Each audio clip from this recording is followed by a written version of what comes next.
Hey guys, and welcome to your beautiful day on the Gratitude Radio Network. I'm your host, Mother of Gratitude, Jen Mogg. And with me is Neil Haley. Hey, Oh, Neil. hey, what's going on, Jen? It's exciting always. And now we're talking Netflix, which is my favorite thing. And then Mike Anthony, and we're talking another project of his. That's why we had to have part two. So who's up? What's Oh, up I'm with them? excited about that because, I love Hamilton and I named one of my cats Hamilton, one of my kittens Hamilton, but I think it's I don't know versus no, no. I don't know. I can't tell them apart. So that was because of Mike Anthony, who, as you all know, if you were with us for the first episode, he is extraordinary. He's the bartender that you want to go to. And he gives you all the behind the scenes of Hamilton when it was playing on Broadway. And you have to go and get his book. It's amazing. And now Mike Anthony's doing something else. He's working with Netflix on one of my favorite shows that I've been binge watching called Surviving Death.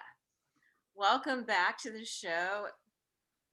Thank you so much. It's so great to be back. Thanks for Yeah, having me. yeah, I'm excited to have you back too, Mike. And how do you go from, I guess, going back from being on Hamilton to this project now?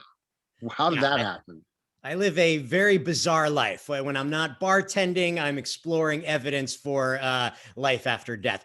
How it happened is my dad died, and then this world of mediumship kind of was just dropped into my life when a stranger called our house like 2 days after my dad's burial to say, "Hey, I'm a medium. You don't know me. Oh my.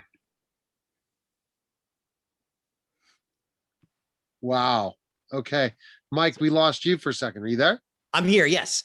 Okay, keep it going. Oh, Yeah, sorry. I was So just yeah. saying, wow. Oh, Okay. we got it. You got it. Yeah, the stranger called the house and said, your dad is tapping me on the shoulder, telling me he's desperate to get a message to you guys that he's okay." And so that's how this brand new, totally unexpected journey started. That's extraordinary. So is that how the series started? No, I was making a documentary, my own documentary about this, because once that happened, I started. But before I became an actor and a bartender, I was actually planning to be a high school science teacher. And I've always loved science. And when this happened, I had to get to the bottom of it. So I started doing my own personal tests with a medium, and then I began to film it, making a documentary. And while that was going on, someone who's in my film, her name's Leslie Kane. She's a New York Times bestselling author, New York Times journalist, and she wrote a book called Surviving Death. After taking 10 years to study the evidence that's out there. And Netflix decided to make a 6-part series based on her book while we were filming my documentary. And she brought my story to them. So that's how I got involved in the Netflix project. Oh my gosh, Mike, that is extraordinary. My dad became very active in my life and still is after his death, after his passing. What did you experience with your father's death? It was surreal. I mean, that's why I wrote the book. I feel like sometimes I'm living in a movie, right? Where in my movie, there are these things that are possible in life that everyone else in the other movie that I'm watching, they don't know about these possibilities. I go to work and I bartend at Hamilton. Meanwhile, I have seen things with my own eyes that prove to me beyond the shadow of a doubt that no matter how many Nobel Prizes a scientist might have, if they tell you there is no such thing as the quote unquote paranormal, they're not right about that. They're simply not right about that. So I'm going to be kind of like interviewing the journalist on that. So what is your proof to say that? What signs do you see? My father passed away a year and a half ago, and I want to see what signs, and I'll say the same thing to Jen, that you guys see that maybe I'm just oblivious to. Well, signs are that's a subjective thing, right? Butterflies, people see all of these things that are very subjective. The scientist in me needed much more direct evidence. So if we're talking about mediumship, mental mediumship, where a person claims they're hearing somebody and they give you these messages, you can do statistical analysis on the messages that they're giving you. And what are the chances that they would be as accurate as they are. So there have been studies done at the University of Virginia, the Division of Perceptual Studies, the University of Arizona. Currently, there's a study going on at the Windbridge Research Institute in Arizona. And these studies are clearly showing us, the data clearly says that there are some people who are able to, they call it anomalous information reception. They're somehow able to get information that they are not getting by normal means, by quote unquote normal means, because simply statistically, their accuracy rates are way too high.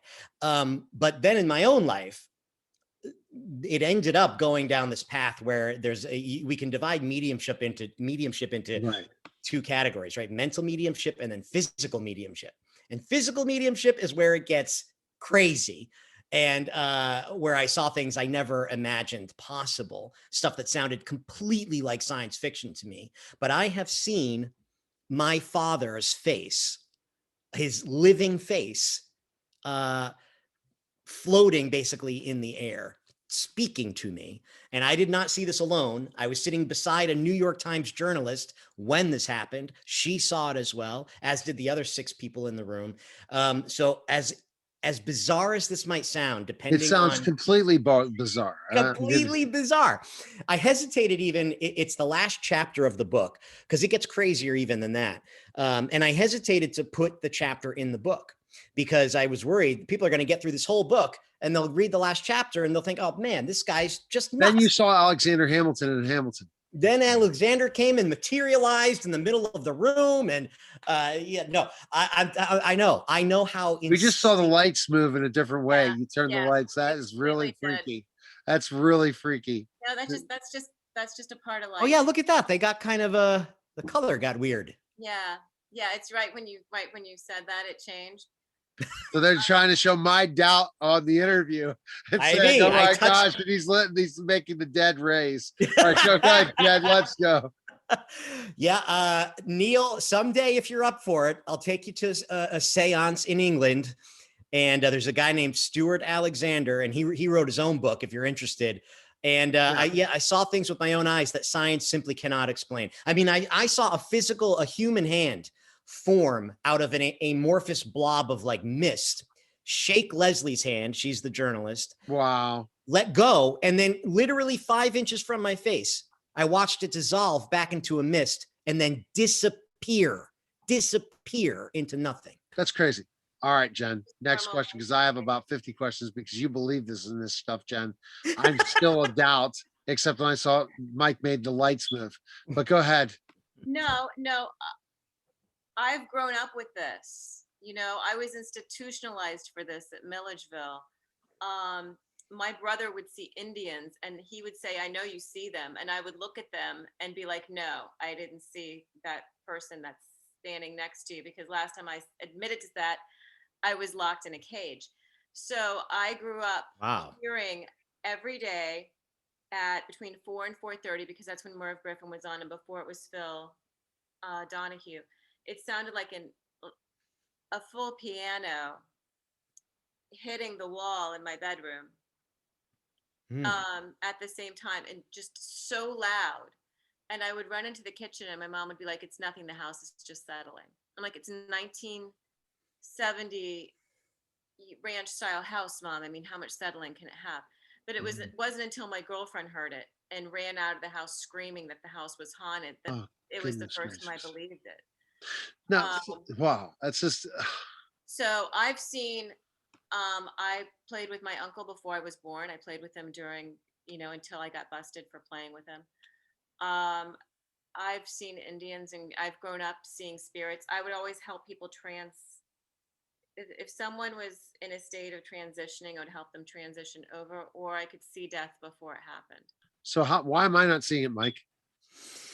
Well, you got to look in the right place. I mean, I don't have the abilities that Jen has. I have no mediumistic abilities whatsoever. I can't do any of those things. I don't see spirits in my room. So I have to go to intermediaries like mediums, but that's the special thing about physical mediumship is it's totally unequivocal. This thing either happens right there in the room so that everybody can see it and hear it, or it doesn't happen. So what I have seen, because believe me, I'm like you, Neil. I mean, I need definite evidence. And if you read the book, you'll see the lengths that I had to go to before I would believe that this was real. But then I finally saw what I saw in that room in England. There was simply no, it's Okay, not your, so it's you have to see a medium, but is Jen a medium or well, I don't know that. I mean, it sounds to me like she's certainly sensitive to, there are, according to the mediums I work with, this is an ability that everybody has to a greater or lesser degree, and some people can hone it. The mediums that I tend to work with are people like Jen that have been seeing these things since they were kids. They'd wake up in the middle of the night to see a dead person standing at the foot of their bed, which oh, if that ever happened to me, I would instantly die. I mean, I would be dead of a heart attack instantaneously. well, Thank goodness. you made the lights change, or somebody, or there's a spirit in your They room right came now back. The because we lights are now thought, normal. yeah, the Oh, light like, changed. You'll have to watch that yeah, in the interview. I Okay, have Jen, never. go ahead with your next question. Go ahead. No, I'm still doubting Thomas. you can't. Everyone has the ability, Neil. The difference is some of us are more sensitive than others, and it runs in families. Oh, So I've, I mean, as I've come out in my life, I've come out as being honest in who I am. And I think thanks to Neil and Dee Wallace, and from having an interview with Dee and then going on her and then talking to her and having a session, that's when everything opened up for me. That's when I started owning my own stuff instead of being scared of it. yeah, And that's the key thing when you talk to people like a D Walsh. You talk to certain coaches that really understand you and understand who you are and are going to tell you the damn truth. And that's the difference, Mike, is that some people won't tell you the truth. right. And so go see a medium. That medium's going to put you in your place to say, hey, you really can see dead people. I don't know if Dee's a medium. I don't know what she No, no, is. Dee's an intuitive. She's very intuitive. Like there's a cat animal intuitive I might be working with as a client. I've been having a conversation with her. We'll see, but we'll definitely have her on the show. That'll be a perfect guest for y'all. Have to go reach back out, say that she needs to be a guest. But let's go back, Mike, to based on this whole Netflix thing, and the cats are already seeing dead people too. Based on the Netflix special or the Netflix. So basically, when you were asked to be part of this project, basically, how have you participated in it? I go to a couple of mediums in the series, and you'll see some of that. And then I go to a trance demonstration, which is another level of mediumship. You'll see some of that. I'm involved in 3 of the 6 episodes, and then 2 of the other episodes are near-death experiences. So the episodes are already out. It's already out. It's all on Netflix right now. Yeah. And Yeah. so not like Amazon where we can go watch it free right now if we have Netflix. Gotcha. If you have Netflix, you can go watch Yeah, it free right now. Yeah. Okay. Yeah. Okay. I just want to know. So Jen's watched it and viewed it. What are your thoughts? I love it. It's addicting. It gives a lot of good answers. I thought I got a lot of answers from it. And I hope that there's more. I mean, when I watch it, I get hungry for more. Yeah. I think it kind of just scratches the surface. It's intended for a mainstream audience who is not familiar with this stuff at all, right? So it's kind of surface level. If you really look into it, like I did, I ended up going to the University of Virginia to talk to these scientists in person, because I'm the kind of guy who I need to see these people face to face. And the evidence out there is astounding. It's just astounding. Are you being recognized now for being on this Netflix special? Not really. I'm hidden behind my mask and I'm holed up in my house club, but I do get tons of fascinating email every day. Really, that's great. That's always the great thing when you get interactive like that. Probably as a book, you don't get that opportunity as much as you get with being on something like Netflix, because then they search you, they find you, and they want to contact you, right? Yeah, way more exposure on Netflix than any book that I've personally ever been involved in. Yeah. Go ahead, Jen. Next question. What do you have for him? Thanks. What was your favorite episode of doing this? For me, the one that I was involved in that was my favorite is my reading with Lynn Jackson, who is a very well-known medium, and she's at this point, she doesn't take individual clients anymore because she's so popular, so to be able to have an individual reading with her was a very special experience. And again, you only see bits of it in the episode, but that reading was fascinating. And she said things that there's just no way that she could have known. But for the episode that I'd love to get Neil's take on, there's one that's about children who apparently remember past lives. And that episode is, Oh goodness. just let me know, Neil. I see in my dreams at times other lives. I'm living parallel lives my dreams live. Wow, okay. That's very strange, right? Where a parallel life, I mean, I think that I have somehow I never remembered my dreams till I took some sort, it's not a medication, it was like a supplement to help you sleep deeper. Stop taking it, all right? But now I have the most vivid dreams and weird dreams, and I remember everything about them I'm not writing them down yet. Maybe I should start to, but it's really interesting to see these parallel lives I'm living in, these strange, never-ending stories that I'm part of in my dreams at night. That's interesting. Well, when you watch this episode and then get back to me, I'd be very curious to hear your take on what you see. Yeah, absolutely. And that's just, again, I'll have to go Google search again what it is, but let's go to the next question with Jen. But that's the fun thing about this is just, just looking at this stuff. I'm not saying it's not true. I mean, come on now. Who would have thought Bitcoin would be worth money, right? We all knew in that drop and never come back. And now they're talking about all these different types of blockchain, right? So we just don't know what's reality in life anymore. Go ahead, Jen. We definitely know it's reality in life. And for me, it's, okay, so here's an example. I was in my bedroom and I was making up my bed, and this is when I was going through my divorce. And I did not know if I was going to physically survive it or not. That was how bad it was. And I remember my dad, I could hear his voice saying, "You're such a good mother." And I got in my car and I was bawling, thinking, I'm such a loser. I can't make this guy love me. And when I went and got Reiki, my Reiki master saw me in my bedroom, my father standing in front of me on the left side where I heard him, where I felt him on the left side. Now, my guides are to my right. So that's where I know that's my veil. But my dad was in front of me, like he was facing me from the wood, up a couple of feet, about, 2 feet up in the air from, like up off the ground, telling me I'm such a good mother and stop worrying. And I was there for Reiki. I wasn't there for a reading like this. And it's just my dad literally stepped in the room. Yeah. And I couldn't, it's one of those things. The reason I say that you're blessed, you're loved, and you're sacred, because if you're blessed, you're open. And you're open to love, and you can understand that you're sacred, then you can understand how sacred things are around you. And you can open yourself up spiritually like that, not just treating people nicer. But there's a whole accepting humanity and where we are, and that we all have gifts. We all have this. It's just some of us are, I think our lineage is more in tune than others.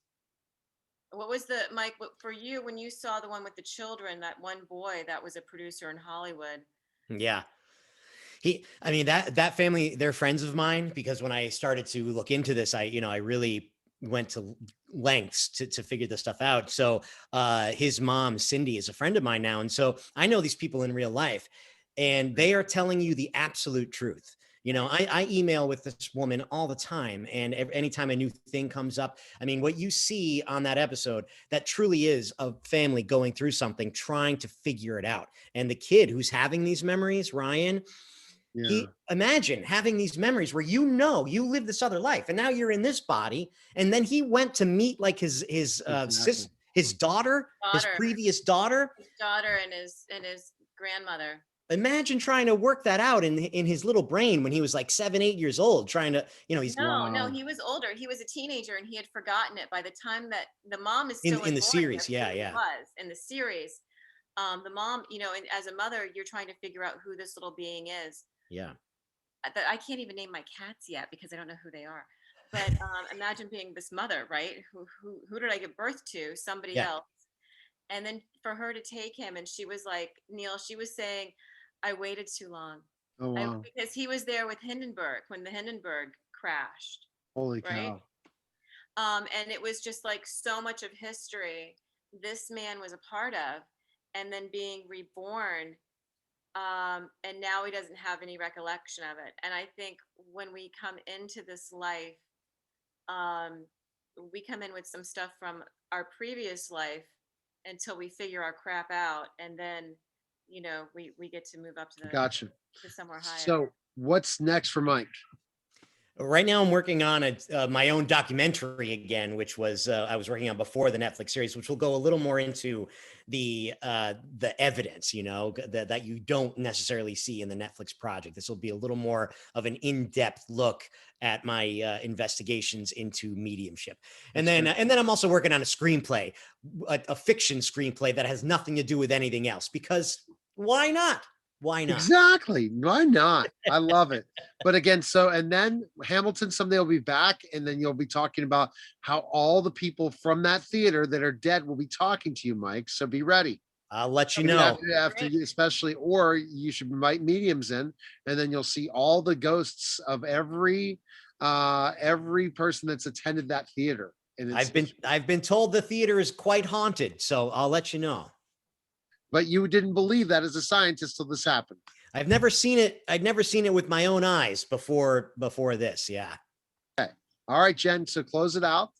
I'm not ready to. I can't get enough of Mike. See, then there's a part 3. We are friends with Mike. I have him on his phone number. Enough of talking to him. I need hours. So then you can definitely. But I guess the best thing is, Jen, are you going to close it out, or am I going to tell you? Ask him where you can find anything.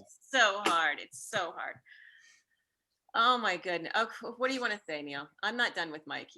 I'm just not done. You're not done with Mike. Well, then part 3. But where can we purchase both books? Mike, where's best? Amazon? Amazon.com, and the website's mikeanthony.com. Yeah. And I'd be happy to come back anytime. Oh, see, that's an author that knows every time you get in the press and anything, it's worth it, because then they search Mike Anthony, right, and there's 1,000 Mike Anthonys. You have to kind of get yours, because that's a very common name. Sure. And you have to look at the SEO and say, how can I be the Mike Anthony? Right. But again, all those cool emails. So what would you say to people that get this fame and then they have to answer all these people back? Meaning now you get all these emails and stuff. How do you make sure you take the time to talk to all these people?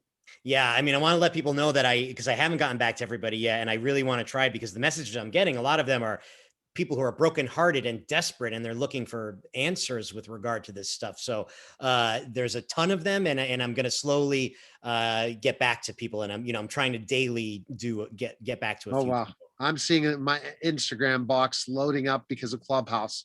I'm having 56 messages backed up on Instagram. So I understand the whole thing. I wish that Clubhouse was real world life, because honestly, I go on Clubhouse and I come back and everyone wants to talk to me. Well, I wish that could happen and everything else, but I understand just a mixture, what that could be for you being on a Netflix show like this. All right, Jen, go ahead and close us out. All right. Well, you've been listening to Mike Anthony, the author of Life in Hamilton. He's also in a Netflix series, Surviving Death. He is amazing. I can't get enough of him. And thank you for being on our show today. So much. We so appreciate you, Mike. Thank you. Yes, absolutely. It's been a great pleasure. Thank you, guys. He makes the lights move too, so you got to watch that every to see that. Go ahead, Jen. Oh, I know. And thank you, Neil, for putting all of this together. That's one of the great things at the Gratitude Radio Network is our in-house PR. Hello, with gratitude. So we'd like to thank you for watching us and for listening with us and spending time with us. We hope that your day and your life is filled with gratitude. And remember, you are blessed, you are loved, and you are sacred. Mwah. I love you. Bye-bye.